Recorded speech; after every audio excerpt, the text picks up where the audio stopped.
This new question is to solve differential equations with power series.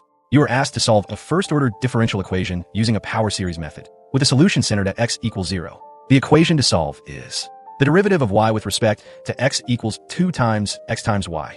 And the initial condition is y at x equals 0 is equal to 1. First step is to assume a power series. We begin by assuming that the function y can be written as an infinite sum, which we call a power series. That is, y equals c0 plus c1 times x plus c2 times x squared plus c3 times x cubed, and so on. This series continues with each term being a coefficient times x raised to an increasing power. Then, the derivative of y with respect to x becomes c1 plus 2 times c2 times x plus 3 times c3 times x squared plus 4 times c4 times x cubed, and so on. Next step is to substitute into the equation. Next, we plug both the original series for y and its derivative into the given differential equation, which states that the derivative of y equals 2 times x times y. So, on the left side, we have the series expression for the derivative of y. On the right side, we multiply the series for y by 2 times x, term by term. This results in a new series where each term is 2 times n times x raised to the power of n plus 1. Next step is to match the powers of x. Now we need to compare both series term by term, which requires all powers of x to be aligned. To do that, we shift the indices. For the left side, we let k equal n minus 1, so the new form becomes the sum of k plus 1 times c sub k plus 1 times x to the power k.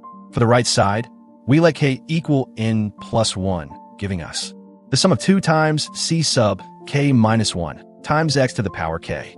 Now both sides of the equation are written in terms of powers of x to the k. Next step is to match coefficients. Since these two series are equal for all x, the coefficients of matching powers of x must be equal. Start with the constant term, where k is 0. On the left, we get c1. On the right, there's no term, so we conclude that c1 must be 0. Now for all values of k greater than or equal to 1, we equate the coefficients. K plus 1 times c sub k plus 1 equals 2 times c sub k minus 1. Rearranging this gives us a formula to compute each coefficient.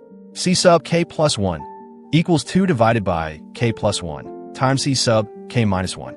This is called a recurrence relation. Next step is to apply the initial condition and compute coefficients. From the initial condition y at x equals 0 equals 1, we know that c0 is 1.